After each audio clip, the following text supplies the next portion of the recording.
Hello, and welcome to the Times Higher Education webinar, Fostering Student Engagement Beyond the Classroom, held in partnership with StudyLink. My name is Srithu, and I'm the Deputy Editor for Branded Content at Times Higher Education. Educational travel offers many benefits, such as developing soft skills and employability in students. International learning opportunities can help equip students with the skills and global perspectives necessary to succeed in an increasingly interconnected world. But with complex financial challenges facing universities and students, short-term experiences may offer a more affordable alternative to traditional study abroad programs. We are joined by a great panel of experts to talk about how universities can leverage short-term international mobility to boost student engagement and success. I will now invite them to introduce themselves, starting with Anthony.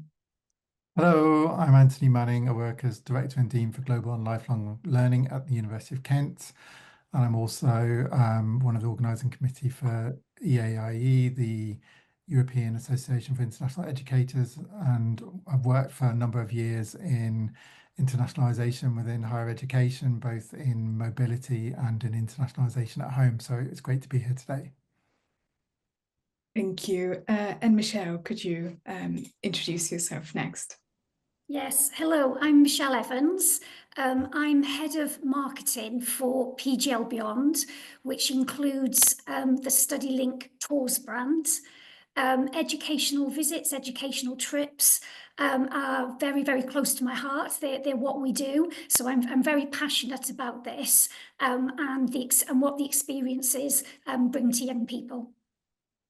Thank you. Adam, could I ask you to go next? Thank you. Hello, everyone. I'm Professor Ayla Matakov. I'm Associate Pro-Vice Chancellor for Global Engagement at the University of East Anglia, overseeing all sorts of different topics to do with student experience, international student experience in particular, and any aspect of global engagement. Also proud to say, member of the Board of Directors of NAFSA, the Association for International Educators. So very excited to be connecting with you all today. Thank you. And Mel? Hi, everyone. I'm Mel Peters, and I'm from Manchester Metropolitan University. And a year ago, I set up a centralised study and field trip service. Thank you. We're also joined by Dr. John Allen, Head of Impact and Breakthroughs at PGL Beyond, who is unfortunately having some technical difficulties at the moment, but hopefully he'll be able to join us really soon. Before we get started, I would like to mention that this webinar is being recorded. We'll share an on-demand video and a summary article with all the participants after the webinar. We'll also be taking questions from the audience, so please use the Q&A function to post any questions you would like to ask the panel, and we'll get to as many as we can. To start our conversation, let's talk about the benefits. First, how short-term student mobility can help students and improve graduate outcomes. So my first question is, what benefits does global exposure offer for students' academic achievement and development? Who would like to get us started? Yes, Anthony, please go ahead. Yes, so I think there's numerous reports, including those from Universities UK, which show those who go global or have some form of experience in study abroad are able to develop all sorts of skills associated with global citizenship or cultural intelligence, intercultural awareness, that also help them to put their transferable skills into practice that they may have learned from the classroom or from co-curricular activity, and to get a step ahead of other students and earn slightly more even in their first roles. And therefore, I think we can see from that kind of evidence that it's not only horizon broadening, but also potentially, a career advantage to get an experience of study abroad. And what we've seen also in recent years with the additional flexibility coming in through our Turing scheme, and yet more flexibility coming in soon with the 2-week offer, that having inclusive, flexible opportunities that appeal to students who may not necessarily have had lots of international experience, allowing them to have short-term experiences as well as longer-term experiences, gives them confidence to build towards a lifelong learning culture within their future in this global learning space. Thank you. You've touched on some great positives there. Going into more detail, what specific skills can students gain from short-term international experiences in your observation? Who else would like to chime in on that point? Yes, Mel, please. Hi there. So one of the things that's really important with a university organised trip is that it's giving students more than what they could get if they travelled independently. So we expect our trip organisers to think about their industry contacts and the experiences that they can give to students that are perhaps behind the scenes with partner organisations, and you're meeting people who are working in the industry you're interested in, or in a general sense, just yourself as an employee in a world environment outside the area in which you grew up.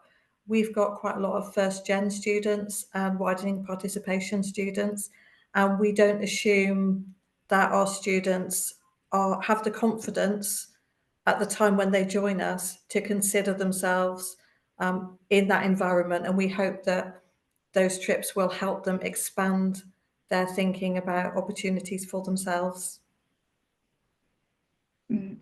Elim.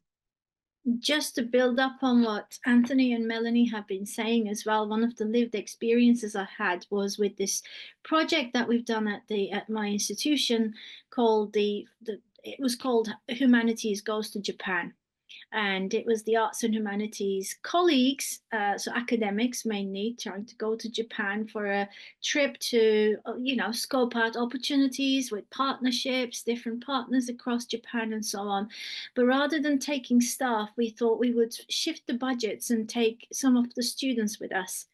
And it made a lot of difference. And the outcome of that, and I think this is something that Anthony mentioned in terms of career prospects, one of the students who was doing at the time a PhD ended up literally after finishing his PhD getting a job at one of the institutions that we visited, which would not have otherwise been possible that easily, perhaps, because he was able to be there in person and really actively engage with colleagues across different departments and within a particular institution as well. So that was something to really celebrate. But also referring back to Melanie's point about almost like active learning we're talking about, aren't we? Or thinking about how we can change the way in which we do our assessments, for example, and turn them into authentic assessments so that students can have exposure to things that they would otherwise not have access to. I'll leave it there, but I'm very happy to come up with other examples in a second. We'll talk more about evidence of the benefits in a minute, but I also want to move on to the topic of how to integrate such programs into the curriculum. As the job market continues to change, it's becoming clear that students need a broader range of academic experiences to develop not just technical expertise, but also a wider set of skills. So turning to the practical side of this, how can universities integrate field trips into the curriculum designed to offer students a more well-rounded education? Anthony? Sorry, you are on mute. Sorry, I think it's about having a continuum of opportunities. So recently I've been talking about the importance of establishing what I refer to as a global opportunities framework, which basically identifies a broad range of international opportunities which mobility sits into and which act as an ecosystem and a coherent ecosystem, rather than what we can see in many institutions is a kind of disparate array of international opportunities which may be provided by different bits of an organisation, and which may appear to be coherent to staff members who stand on a hill looking down at all of the activity, but may not necessarily seem to be coherent to the students who are navigating so much information and so many opportunities, global opportunities and other opportunities within an organisation. And returning to some of the things we've said before, in order to kind of integrate them into the curriculum and to enable and cater for the needs of students from diverse backgrounds with different levels of experience and sense of what global learning might provide them with, we have to connect these activities in a kind of line and draw the golden thread so that students can navigate what's best for them and pick out the things they need, and hopefully through engaging with things like internationalization at home and shorter term mobility, they may, we hope, obviously either learn sufficiently from that in a manner which enables them to broaden their outlook and deepen their skills, or continue a trajectory towards deeper and deeper engagement along the lines. So it's about signposting, creating a broad range of activities that cater for different needs, and also co-creation in terms of understanding what students want by talking to students about what they want and trying to implement that. Thank you. To continue on that point, yes, Michelle, please go ahead. I was just going to build on what Anthony said, and something that we try very hard at StudyLink to do is we're very keen to get the students involved in the collaboration of the itinerary and what we're trying to achieve from the trips that we help the establishments and provide for the establishments. Something we can also do is we, as an educational tour operator, we can provide pre-travel briefings, which can very much help engage those students who are going on the trip and help them get even more involved in the experience that they're going to have when they're out there. Thank you. For students now, it's also really important that what they learn reflects and connects to the world outside the classroom. There are many ways to bridge theoretical knowledge with real-world application. How can international field trips and short-term international experiences help institutions achieve that? Yes, Mel. I was reflecting on Manchester Fashion Institute is one of our departments that run a lot of trips, and they really have a coherent approach where they're thinking now about the full range of what they're going to offer in the next academic year, and it will be attached to themes, overall goals, as well as directly to the curriculum for that course. So we've had a recent trip to Copenhagen, which is a good example, where there was a theme of sustainability, and the students, as well as going to visit designers and the Copenhagen School of Design and Technology, they also went to a talk hosted by the UN Environmental Programme. They went to Ghani head office and had a talk by the Chief Sustainability Officer. And I think there's so much in there that's exciting for a student in terms of access that you would never get yourself, and that you can really get excited about future careers and opportunities. So I just think that was an amazing trip where the students gave fantastic feedback, and it's just filled with intentionality from the early stages of planning through to execution. If there's project work attached to it, then you can start it in the classroom, allocate groups, and go through to reflection when you're back on campus, and have assessments attached to that. So I just think it's just such a win-win for students. Yes, Hayden, have you had similar experiences at your institution? I did. I couldn't agree more. And we work with a specialist travel agent. I know that's something that we're going to talk about in a little while as well. But that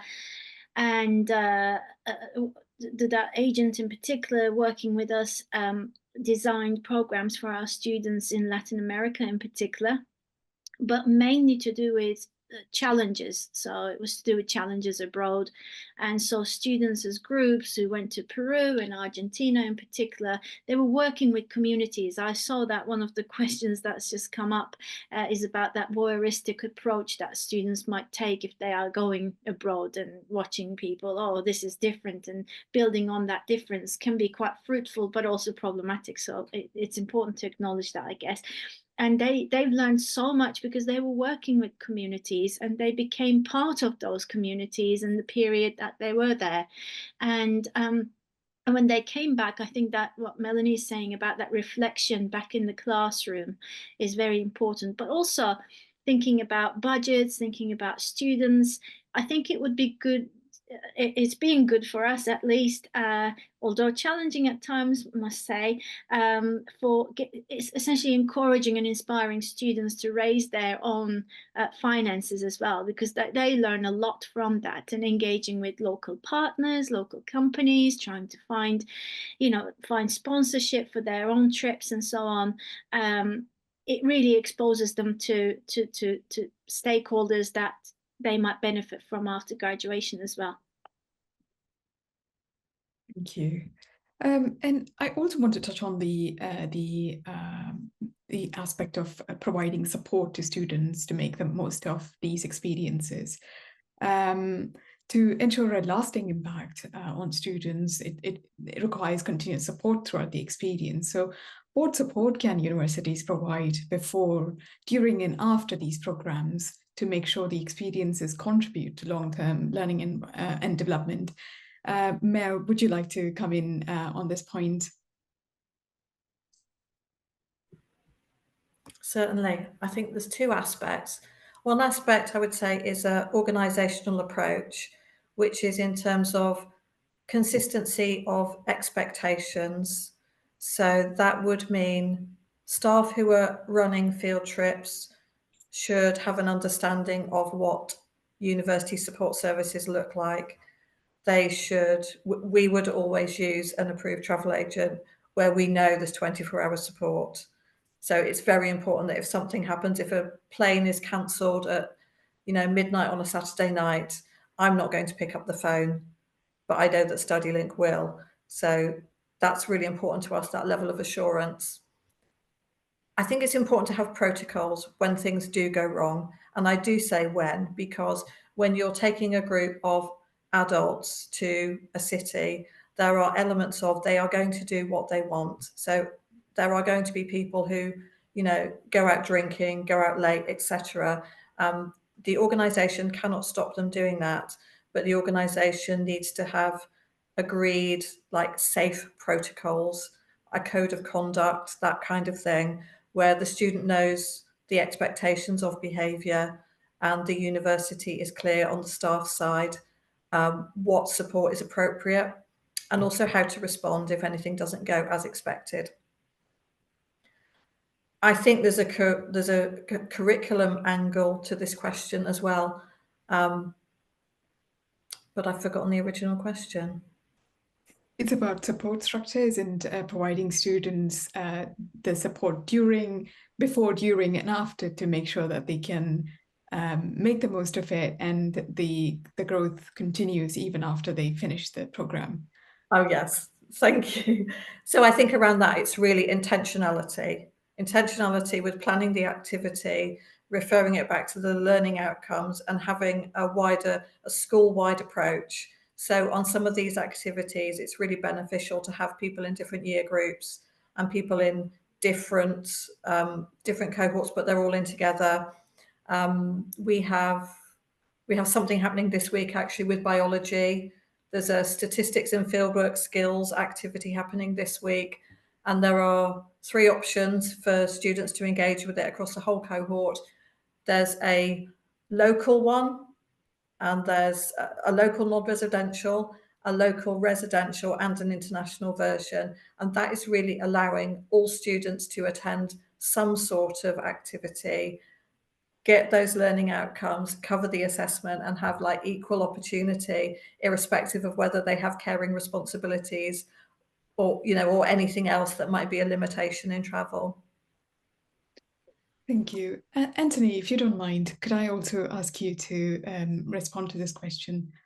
Sure. I think it is about recruiting your students and preparing students with all the information about the options that they have in advance of going, and again, presenting a range of opportunities that allow people to choose things that fit in with their time availability, courage, level of courage, and the constraints that they might have in their own family lives or lives outside of the university.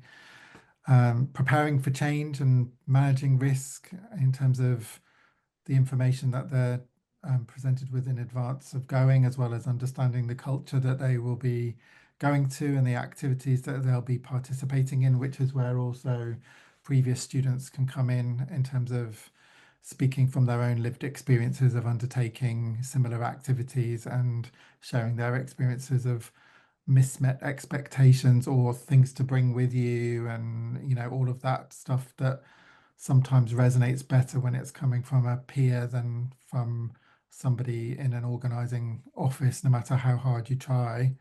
And then when people are in country, so that they know who to go to when they're there in terms of local officers or people, the kind of network of other colleagues or students who are there at the same time as them, so that they can keep in touch. Just simple things like having WhatsApp groups or whatever before you go. And then when you return, how you articulate the benefit that you have derived from that experience in your CV for your future application letters, and utilizing that experience. And sometimes a kind of focus group, bringing people together after the fact, can really help with that, to kind of dig into shared experiences, both positive and negative, which are all ultimately learning experiences from that shared overseas experience. Michelle, if I could come to you next, responding to some of the things that Mel was talking about earlier, what kind of support do you, from your perspective, is important to be built into these programs? Well, as an educational tour operator, I think one of the reasons an establishment would choose to go with a travel partner rather than maybe DIY a trip themselves, I think Mel touched on this. It's the 24/7 hour support that we can give you in those destinations. At StudyLink, for example, we have a network of partners globally that in every destination that we send our groups to. So wherever our groups are, we have people in resort or in destination who can help whatever the issue may be. And then the other thing I think is really reassuring and for peace of mind for the establishments is that we have an in-house call centre 24/7. So whatever time of the day, if you need to contact us about anything, however small, however big, we're on hand. And I think the thing that the insight we have and the feedback we get from establishments that we work with is they really appreciate the fact as well that our 24/7 duty office is in-house. It's in our office. It's not a call centre that's in another part of the country or another part of the world. I think they appreciate the fact that the StudyLink Tours colleagues are on hand to help them whenever they should need us. And that's our role, really. We're here for peace of mind for the students and for the establishments, to take the stress away so that they can just enjoy the experience out there in destination. Thank you. When it comes to networking, travel experiences offer students more than just academic insights. They can also open doors to professional and personal growth. So how can institutions play a role in helping students make the most of these opportunities and maximize the professional and personal benefits from their international experiences? I guess moving on from the student success point of view and talking about employability and graduate success, how do these experiences benefit them in that regard?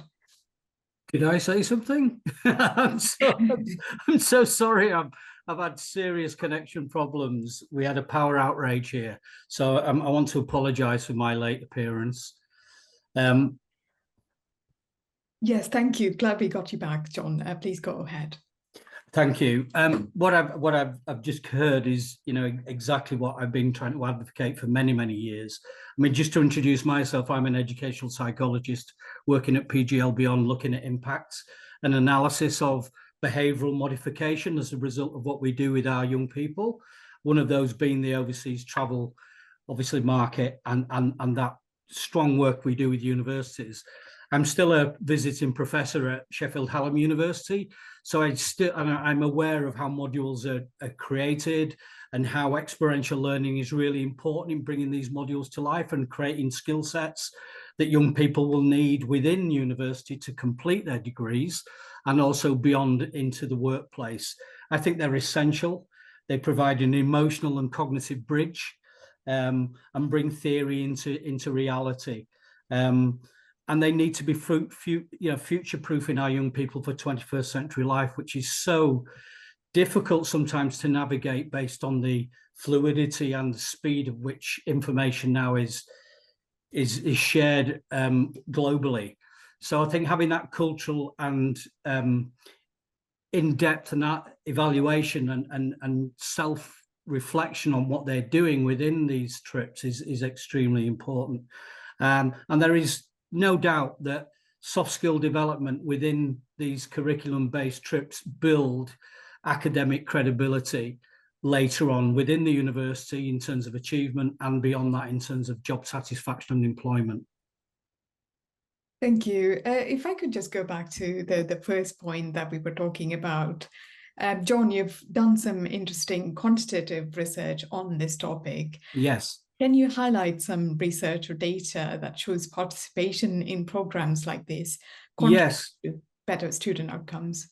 Yeah, I mean, I was involved for quite a number of years, around 20 years in HE, and before that in post-16 education, where we did a lot of Erasmus trips to Europe and Leonardo da Vinci trips within Europe and beyond. And I've taken staff and students abroad into quite remote areas like Tibet and Nepal, and even taken a group to Everest and worked around that region there doing volunteering work for cerebral palsy young people suffering from that horrible problem. And we've done a series of research projects on that, and also working specifically with young people joining university for the first time and using adventure education experiences to build resilience, well-being, strength-based learning. And we have seen across a whole range of different cohorts, irrespective of the degree program, using this experiential learning process, which is, sits alongside exciting adventures abroad and beyond, pushing your comfort zone, if you want to call it that, leads to very, very significant impacts on their wider skill development as much as their soft skill development as a result of engaging within those programs.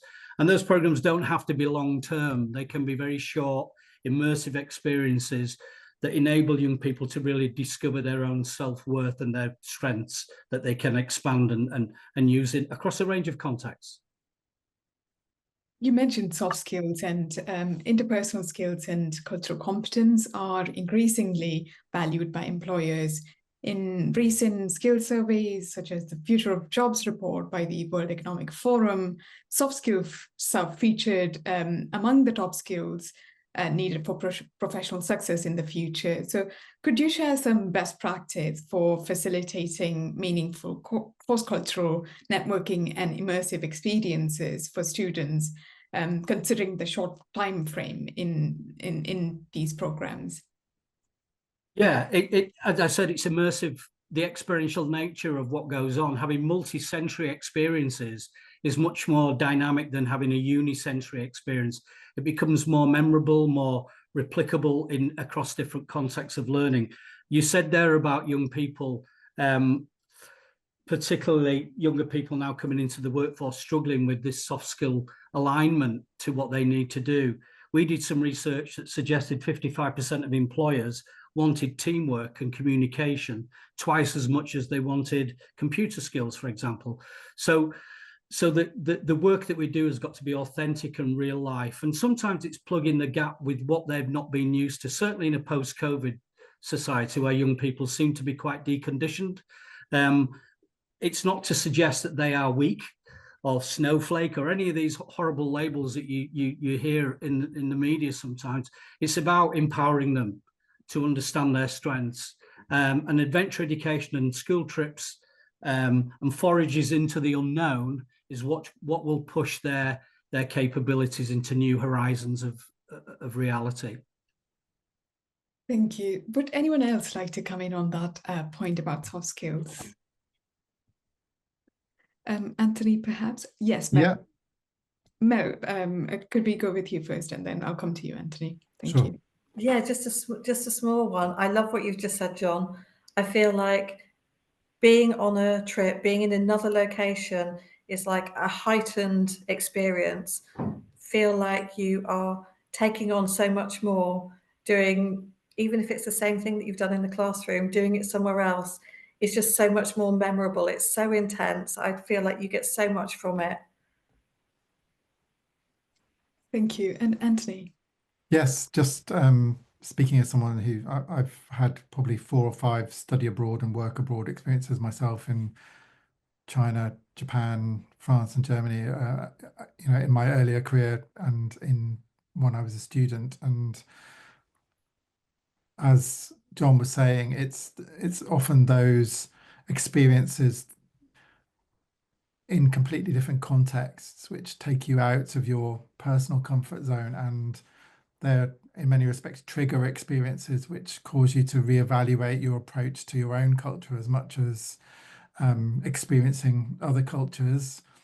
And that reflection you go through in terms of deciding which elements of the culture that you're experiencing are those that you might think are ones that are transferable into your future life, and those which you might prefer from the culture that you came from. I think there's nothing quite like that in terms of helping to understand other people, the challenges that they are experiencing, and reflecting on other alternative solutions to problems that you might not consider if you weren't put in that experience. And I return to my original position earlier in terms of given the fact that we have different students with different needs and challenges in their lives, if we want to get people towards experiencing some of those opportunities through mobility, in many respects I think we need scaffolding and bridges towards that. So it's about how we arrange our activities more coherently, how we design them for different students' needs, and also provide pathways towards understanding what's available and how to engage with it earlier in students' education, because I think there are so many groups of students who just think it's not something that they have access to, when actually it could be. And those of us who've participated or had experience of students who've had transformational experiences can see what difference it makes if you can just get someone to the table, if you know what I mean. Thank you. Elam? I was just going to agree with all my colleagues here, but also throw in a phrase that has become really close to my heart in the experiences that I live through with students, which is storytelling.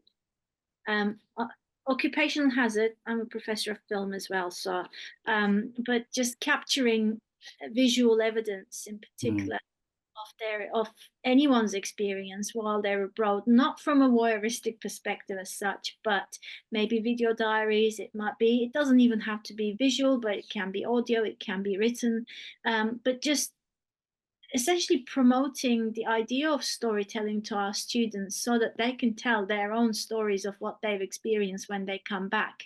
Because we all have it, don't we? When we are writing a job application or looking at our CV, how do we package this? How do we tell our story? How do we how do we promote ourselves?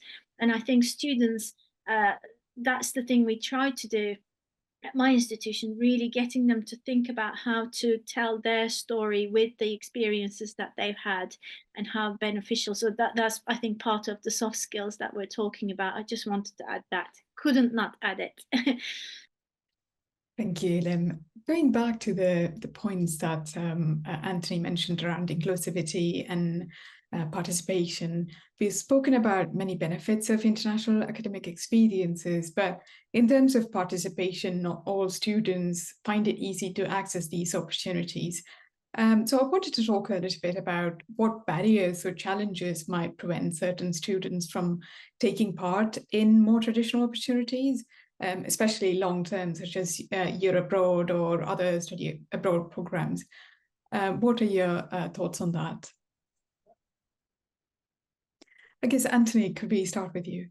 Sure, yeah, I think sometimes it's about people being first in family or having no culture of having done that before. And sometimes it's also about the perception that in order to get on, you need to get a job immediately after you have finished university, or that, just that this isn't for me in terms of my background and plans going forward. And then that again is about how universities or agencies associated with mobility link it to employability more clearly and help students draw those lines between what the point is. And the point is, yes, self-discovery and experience for its own right, but that there are transferable skills that are directly applicable to those 21st century global skills that we know employers want from those research papers that you mentioned earlier.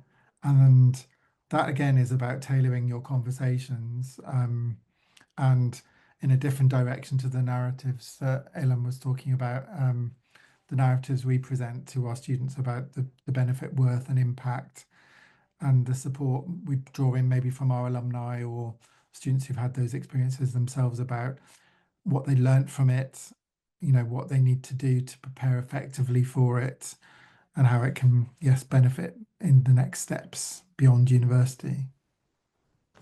Thank you. And Elam? More, and I was going to say, we usually think about, and I mean, at the heart of everything we do is student experience, isn't it? So completely understandably, we'll bring our students' experiences and reflections at the forefront of what we're doing. But also it's really important, isn't it, what happens to the places that they go to. And sometimes one of the biggest challenges, which we can't ignore at this day and age, particularly at the moment, is funding. And when it repeatedly, frequently happens that we have to let students down for different opportunities. I think in this Humanities Goes to Japan project that I was overseeing, we had to let down about 30, well, we didn't in the end, but initially we had to sort of let down 35 students who wanted to be part of it, actively part of it. But thinking about different strategies, and at the expense of sounding like a broken record, I'm going to go back to storytelling again. But what we did with those 35 students was to capture them on video talking about their master's projects, PhD projects, because that was more postgraduate oriented. And they were, we took the video. It was, in the end, it was like a 10-minute video. Yes, long enough, but we didn't, we were able to show to our colleagues around Japan what we could offer. So they didn't really go there, but they did go there at least one way or another, because of the funding opportunities that were not available at the time. And so what I was going to say is about, it's not just about our students experiencing good things, but when it comes to meeting some challenges, if we can't find answers, it's also good to think about whatever we can take to wherever we're going to with that mobility. What kind of benefits will the people that are going to be exposed to our research, teaching, learning, students' lives, student input will experience as well? Thank you. John, would you like to add something to this? Yes, I was just thinking about the barriers, as you suggested there, and widening participation for a whole range of different young people.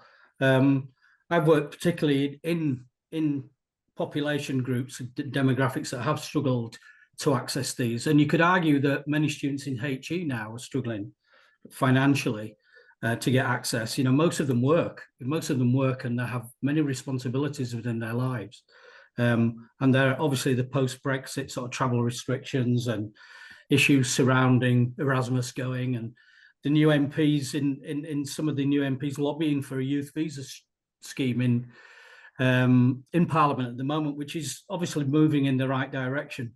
But I think we need to be quite flexible in the way that we offer these things. And I think what Anthony said earlier on about scaffolding and integrating it within a curriculum can make that offer a lot more attractive and a lot more life relating. If young people think it's going to really contribute to themselves, they're going to invest in that. And it doesn't have to be long-term, it can be short-term immersive experiences that have that impact. And I think that's really important to recognise, that these skills are going to be very favourable in terms of, I think I mentioned earlier when I heard it when I came on about CVs and about job opportunities and having connections to employers within other countries as well, within the global framework of where we're at. You know, now barriers are down in some of those areas. So it's about taking the initiative and getting involved in that. But I think scaffolding and universities have got a very significant part to play. Just for example of scaffolding, there was a paper out this morning from some ex-colleagues of mine at Leeds Beckett University talking about building a mental health infused curriculum design program. So that they're building skill sets into curriculum design, which are obviously vocationally specific, but also about well-being and giving people a lift in terms of their own capabilities. Yes, I've seen UEL position some of their international activity within the realm of mental wealth. Yeah, which is interesting. Absolutely. Yeah, absolutely. I also want to briefly touch on the importance of internationalization at home and curriculum internationalization. Anthony, if I could come to you next, what alternatives, for example, virtual or local, can universities provide to students who aren't able to participate in travel-based programs for various reasons? Sure, yes. Anyone who has seen me speak knows that I'm a great supporter of internationalisation at home as part of the continuum of international opportunities, which obviously, although it's not internationalisation at home, reaches up in terms of the breadth of opportunity up towards short-term, then longer-term study abroad. So I'm someone who supports all of that, but I've been keen over the last few years to raise the profile of what we can do on our own campuses to ensure that there are networking opportunities and learning opportunities to bring the students on our campuses together to learn from each other, because I believe that access is obviously not just about bringing people from different cultures to the same place, but then making a concerted effort to help them work together and learn from each other, which is not necessarily something that happens organically left to its own devices because of different, students' priorities or cultural backgrounds and constraints.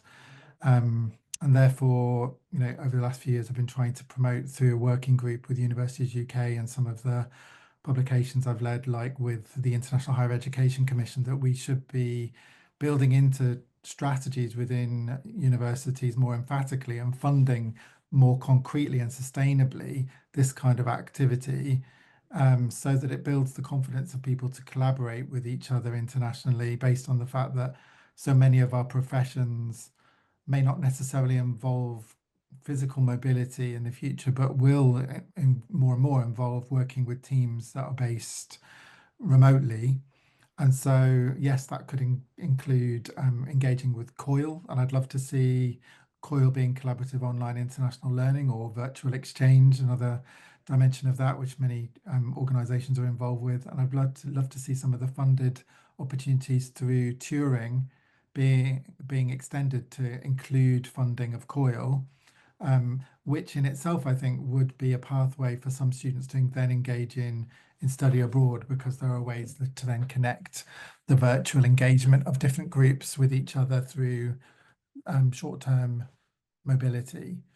And so, yes, one of the issues with internationalization at home, you were talking about impact before, is how you gather together all the different instances of things like language learning, networking events, cultural celebrations, virtual exchange, COIL, and how you demonstrate the impact of that, which is less easy than identifying what a particular ring-fenced group of people experienced when they went on study abroad. So I think that's something I'd like to work towards, and in terms of helping the sector understand how to articulate their narratives. We've been talking a lot about narratives today, but the narratives in terms of impact to that kind of activity. And if you look at cultural intelligence, which is, I think, a useful marker to help measure development through internationalization at home or study abroad, some of the research in that area from Ang and Rockstuhl demonstrates that in some cases it's not necessarily the location of the activity which is transformational in terms of cultural intelligence development, but rather the way in which the activity is structured to introduce opportunities and encourage deep reflection on development from those who participate. So it shows that there is a place in global learning for physical mobility, as well as what happens on campus between groups of people who are sitting next to each other, but may sometimes need encouragement to learn from each other optimally. Thank you. I want to go back to in the context of financial challenges for both institutions and students. Michelle, if I could come to you next, how can short-term academic experiences provide an inclusive and accessible alternative to long-term study abroad programs, just to build on what John and Anthony were talking about? So I think there's two big barriers that we recognise. One is cost, and then the second, of a longer term overseas placement, could be the fear of the unknown and not wanting to have that amount of time or give that amount of time up. So I think short term mobility trips are perfect in that we can address those budget issues or those cost issues. We can, we can provide, or there are experiences out there that can meet, the budgets that the students and the establishments have. And they can give them those experiences over a matter of days or over a matter of weeks that can then get those students excited and have that desire to want to do those longer term placements. But going back to cost and budget, cost I think is definitely can definitely be a barrier, and something that we're also seeing as a barrier within establishments is sometimes the number of students or the uptake for that specific trip is not quite there. So again, we work really hard with establishments to look at how we can make the budget of the trip work for that establishment and that student. And there's loads of different ways in which we can do this. We really know the better times of the year to travel, so that you get more cost-effective flights or train costs, for example. Or we could come up with different accommodation ideas or different destinations. So we can always work together to get a cost that suits the budgets of the students, so that those experiences can be had. The other thing we've been working a lot more with establishments on is cross-faculty trips. So when a faculty can't get the uptake and the volume of students that they need for that trip, rather than the trip not happening, they do a cross-faculty trip to the same destination. So that provides the cost benefits that you get of going in a group, but it means that the trip can still go ahead. And we've had a lot of discussions with establishments about this, and have put different types of itineraries together in the same destination, so that two different faculties could attend. Thank you. I think following that thread about collaboration and partnerships, how can institutions collaborate with specialist travel partners to streamline travel-based learning experiences and enhance their learning educational value? I guess, especially given the time and resource constraints that we touched on, it can be challenging to plan and manage these experiences and at the same time provide a quality experience for students. I guess, Mel, if I could come to you, what are your perspectives on that? My perspective is, if the curriculum is known and you have a relatively stable student number, then you can plan several months in advance. And that is always going to give you an advantage in terms of accommodation availability, flight price, and the ability to think about the destination and think about, could we achieve the same learning outcomes in another destination next year? So I think allowing time to plan and really think about what you want to achieve and how you are going to achieve it, that's always helpful. And I think for trips when students are going to pay, they do need to be given all the options at the same time, ideally at the start of the academic year, or if they're returning students before they go off, ideally. Because they need to know it's not just, do you want to do this particular trip? They need to know all their options, and then we need to respect their time, their money, and the fact that they are making an active decision to either participate or not participate. And we need to give them notice so that they can plan their lives. The other thing that I think is useful sometimes is injecting an element of competition or scarcity into participating in a trip. So if as a department you have a small amount of money where you could subsidise, then you could gamificate that by making it a competitive process where students are eligible if they have good attendance, good marks from the prior year, and then they go through say if it was a speaking competition, if they go through a competitive process with each other, then there are really good life lessons in there and really good employability lessons in there.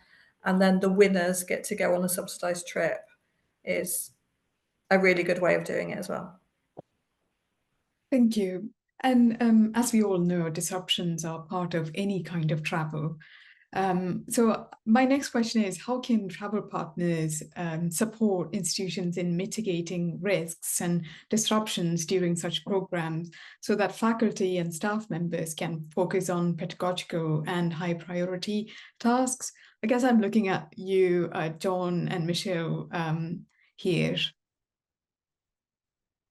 I think that's absolutely the role of the travel partner. In my eyes, that's where we take the pressure off you. You're there with your students to get the most out of that trip that you can.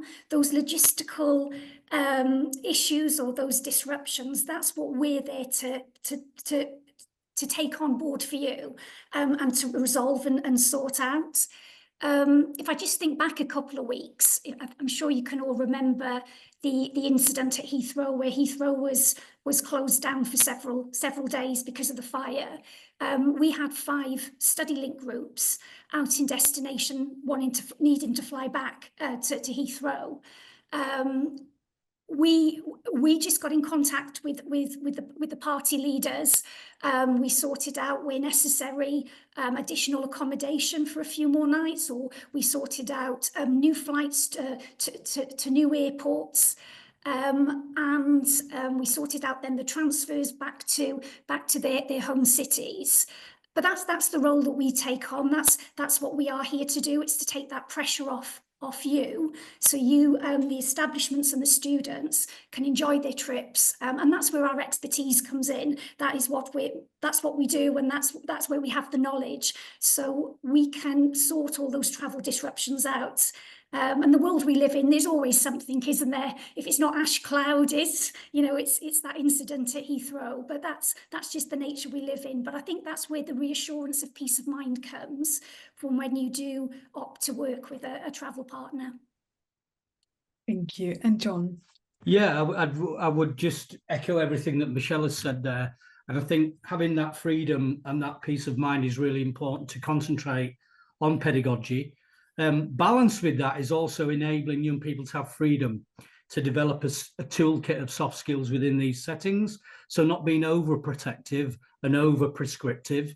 So allowing things like self-confidence, autonomy, some critical thinking, creativity, and sort of getting them on this personal growth trajectory and being resilient and really sort of getting to know themselves in uncertainty is really important. So we do need that careful balance between overprotection and enabling some dissonance, some disruption to give them that steel for things that are going to come along later. And there's nothing more exciting than traveling and coming across something you haven't seen before and trying to adapt to that difference. I think that's really important.